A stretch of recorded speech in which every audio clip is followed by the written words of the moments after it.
Hi everyone, இன்னைக்கு நம்ம இந்த டேஸ்டியான ஸ்வீட் பணியாரம் எப்படி செய்யலாம்னு பார்ப்போம். ஃபர்ஸ்ட் 1 கப் அளவுக்கு பைத்தம் பருப்பு எடுத்து 4 to 5 hours ஊற வச்சுக்கோங்க.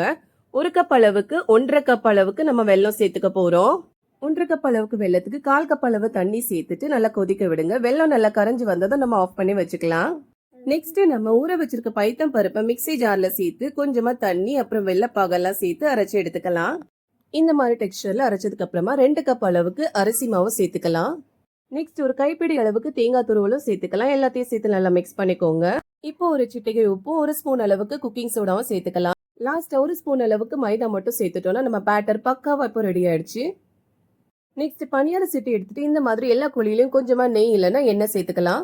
நம்ம ரெடி பண்ணி வச்சிருக்க பேட்டரை ஒரு ½ an hour அப்படியே வச்சிருங்க. ½ an hour கழிச்சு இப்போ நம்ம பனியார சுட்டு எடுத்துக்கலாம். இந்த மாதிரி எல்லா குழியிலும் கொஞ்சமா மாவு சேர்த்து திருப்பி திருப்பி போட்டு நல்லா வேக வச்சு எடுத்துக்கோங்க. டேஸ்டியான பனியாரம் ரெடி. இந்த வீடியோ பிடிச்சா லைக் பண்ணுங்க.